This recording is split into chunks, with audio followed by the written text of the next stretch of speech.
Hello everyone, welcome to my channel Geethi's world. Hi అండి, నేను మీ గీత. ఎలా ఉన్నారు? నేనైతే చాలా బాగున్నానండి. ఈరోజు మన వీడియో వచ్చేసి నా డెలివరీ వ్లాగ్. నా డెలివరీ ఎలా అయింది, ఎప్పుడు అయింది, అంటే నాకు పుట్టింది బేబీ బాయ్ గర్లా అని చెప్పి మీతో షేర్ చేసుకుందాం అనుకుంటున్నాను. సో స్టార్ట్ చేద్దామండి. సో నేనేంటంటే 2 days నాకు ఇచ్చిన డ్యూ డేట్ ఏంటంటే June 19th. సో నేను 2 days బిఫోర్ డాక్టర్ని మీట్ అయ్యాను అనమాట. సో డాక్టర్ ఏంటంటే June 19th వరకు వెయిట్ చేయండి, అప్పటి వరకు పెయిన్ మీకు రాకపోతే ఏంటంటే మనం మీ June 20th వచ్చి జాయిన్ అయిపోండి, నెక్స్ట్ ప్రాసెస్ స్టార్ట్ చేద్దాం అని చెప్పారు. సో మేమైతే సరే అని చెప్పి June 19th వరకు వెయిట్ చేద్దాం అనుకున్నాము.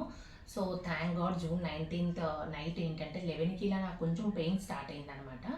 సో నాకైతే అనిపించింది ఇంకా పెయిన్ స్టార్ట్ అయిందేమో అని చెప్పి, బట్ కొన్నిసార్లు ఫేక్ కూడా అయి ఉంటుంది కదా. సో ఫేక్ పెయిన్ కూడా అయి ఉంటుంది అని చెప్పి అనుకున్నాను. బట్ ఏంటంటే అది కొంచెం కొంచెం ఇంటెన్సిటీ అనేది కొంచెం ఎక్కువ అవడం మొదలుపెట్టింది. సో అప్పుడు నాకు అర్థమైంది, ఓకే అయితే పెయిన్ స్టార్ట్ అయింది అని చెప్పి చాలా హ్యాపీగా ఫీల్ అయ్యాం. సో ఏంటంటే నాకు నైట్ 11కి ఇలా స్టార్ట్ అయింది. సో మార్నింగ్ 3 వరకు ఏంటంటే కాంట్రాక్షన్స్ అనేవి అలా ఇంటెన్సిటీ పెరుగుతూనే వచ్చేయిందనమాట. సో కంపారిటివ్లీ ఫస్ట్ ప్రెగ్నెన్సీలో ఏంటంటే శ్రేయాన్స్ టైంలో నాకు చాలా ఎక్కువ పెయిన్ ఉండింది. సో దాంతో చూస్తే చాలా తక్కువగా అనిపించింది నాకు ఈ పెయిన్. సో అందుకని మేము ఎలాగా అసలు భయపడకుండా ఇంట్లోనే ఉన్నాను నేను నైట్ 11 to 3 వరకును. సో బట్ 3:30 తర్వాత ఏంటంటే ఇంకా పెయిన్ చాలా ఎక్కువ అవడం మొదలుపెట్టింది. సో అప్పుడు అందరూ ఏంటంటే ఇంట్లో వాళ్ళు ఇంకా పెయిన్ ఎక్కువైతే నువ్వు నడవలేవు, సో ఇంకా హాస్పిటల్కి వెళ్ళిపోండి అని చెప్పారనమాట. సో నేను మా హస్బెండ్ అయితే ఇంకా 4 o'clock ఇలాగ మేమిద్దరం ఫ్రెష్ అయిపోయి ఇంకా స్టార్ట్ అయిపోయాము హాస్పిటల్కి. సో స్టార్ట్ అయినాక ఏంటంటే ఇంకా మేము 4:30కి ఇలా స్టార్ట్ అయితే 4:45కి మేము రీచ్ అయిపోయాం. ఇంకా డాక్టర్ 5కి ఇలా వచ్చారు. ఇంకా 5కి వచ్చిన తర్వాత నేనైతే అడ్మిట్ అయిపోయాను. అడ్మిట్ అయ్యాక ఆయన ఏంటంటే కాంట్రాక్షన్స్ ఎంత టైంకి వస్తున్నాయమ్మా అని చెప్పి అడిగారు. నేను 5 to 6 minutes ఒకసారి వస్తున్నాయండి అని చెప్పాను. సో వాళ్ళు ఫీటల్ హార్ట్ రేట్ ఉంటుంది కదా బేబీకి, అది పెట్టి చెక్ చేశారనమాట. అందులో 4 to 4.5 minutes ఒకసారి వస్తున్నట్టు చూపించింది. సో బట్ ఏంటంటే డాక్టర్ ఏంటంటే ఒక 15 minutes అలానే మానిటర్ చేస్తూ ఉన్నారనమాట అక్కడ ఫీటల్ హార్ట్ రేట్ బేబీది. సో నాకైతే డౌట్ వచ్చింది. సో నేను అడిగాను, అంటే బేబీది అంత బాగానే ఉందా, బేబీ హెల్త్ అది అంటే బాగానే ఉందమ్మా అని చెప్పారు.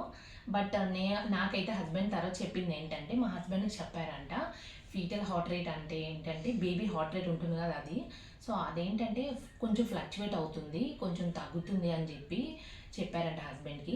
సో ఇలానే కానీ తగ్గితే వితిన్ 2 hours డెలివరీ అయిపోతే ఓకే, లేకపోతే మాత్రం మనం సిజేరియన్ చేయాల్సి వస్తుంది అని చెప్పారంట. సో మా హస్బెండ్ అయితే ఓకే అండి అని చెప్పారు. సో బట్ థ్యాంక్ గాడ్ ఏంటంటే హస్బెండ్ ఇలా మాట్లాడి వచ్చినప్పటికే నాకు ఇంకా పెయిన్ చాలా ఎక్కువ ఇంటెన్సిటీతో బాగా ఎక్కువ అయిపోయింది అనమాట. సో నేను ఇంకా మా హస్బెండ్ని అడిగాను కూడా, నాకు ఇంకా నేను ఈ పెయిన్ అయితే బేర్ చేయలేను, నాకు సిజేరియన్ చేయించేయండి అని చెప్పి. బట్ తను కూడా ఏంటంటే సరే సరే అని చెప్పి నేను ఇంకా అలాగే అన్నప్పటికీ తను కూడా కాదనలేకపోయారు. సో ఇంకా మా ఇంట్లో వాళ్ళకి కాల్ చేసి మాట్లాడారనమాట. సో గీత ఇలా అంటుందండి, సిజేరియన్ చేయించేయండి, నేను ఇంకా ఈ పెయిన్ ఇంకా భరించలేను అని చెప్పి అంటే ఇంట్లో వాళ్ళు ఏంటంటే లేదు అలానే అంటుంది తను, ఈ పెయిన్ ఏదైతే వస్తుందో అదే చాలా మ్యాక్సిమం అనమాట, ఇంకా తనకు డెలివరీ అయిపోతుంది 1 hourలో ఇలాగా. సో మీరేం భయపడద్దు, టెన్షన్ పడద్దు అని చెప్పారంట. సో మా హస్బెండ్ మళ్ళీ నా దగ్గరికి వచ్చారనమాట. వచ్చి ఇంకా తను వచ్చారు కానీ నాకు ఇంకా తనతో మాట్లాడే ఇది కూడా లేదు, అంత పెయిన్ ఉందనమాట. సో వెంటనే డాక్టర్కి ఇంటిమేట్ చేశారు. సో డాక్టర్ వచ్చారనమాట. డాక్టర్ వచ్చిన ఒక 5 minutesకి నాకు ఓటీ థియేటర్లోకి తీసుకెళ్లారు, ఆపరేషన్ థియేటర్లోకి. అండ్ ఆపరేషన్ థియేటర్లోకి తీసుకెళ్ళిన ఒక 5 minutesలోనే నాకైతే డెలివరీ అయిపోయింది.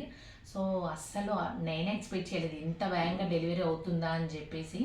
బేబీ వాయిస్ ఎప్పుడు విన్నానో నేనైతే చాలా హ్యాపీ అనమాట. ఇంకా అమ్మాయి నా డెలివరీ అయిపోయింది, ఇంకా బేబీ కూడా ఎలా ఉందని చెప్పి నేను డాక్టర్ని అడిగాను.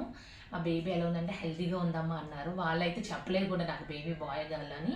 నేనే అడిగాను, నాకు బేబీ బాయ్ గర్ల్ అంటే బేబీ బాయ్ అన్నారు. అచ్చా ఓకే అని చెప్పి నేను ఇంకా బేబీని ఒకసారి నాకు సైడ్కి ఉంచారనమాట. నేను ఒకసారి చూశాను బేబీని. అండ్ తర్వాత అయితే నాకు కొంచెం మత్తుగా అనిపిస్తే నేను ఇంకా నిద్రపోయాను అనమాట. సో నేను లేచినప్పటికీ నా బేబీ అండ్ మా హస్బెండ్ నా పక్కన ఉన్నారు. సో మా హస్బెండ్ నాకు బేబీని చూపించారనమాట దగ్గరికి తీసుకొచ్చి. సో మేమైతే చాలా హ్యాపీ. అండ్ బట్ మాకైతే అమ్మాయి కావాలి అని అనుకున్నాము. బట్ హెల్దీ బేబీ అండ్ బాయ్నా ఓకే అని చెప్పి తర్వాత ఏంటంటే అమ్మాయి తను బేబీ బాగుంది అండ్ నేను కూడా బాగానే ఉన్నాను. సో మేమైతే చాలా హ్యాపీగా ఫీల్ అయ్యాము ఆ రోజు. సో బై థ్యాంక్ గాడ్ అంతా హ్యాపీగా అయిపోయింది అండ్ మీ అందరి బ్లెస్సింగ్స్తో. సో మేమైతే చాలా హ్యాపీ అండ్ ఇది మీతో షేర్ చేసుకుందాం అని చెప్పి వీడియో చేశాను. మీకు ఈ వీడియో నచ్చినట్టయితే please like, share and subscribe and thank you so much అండి. Bye bye.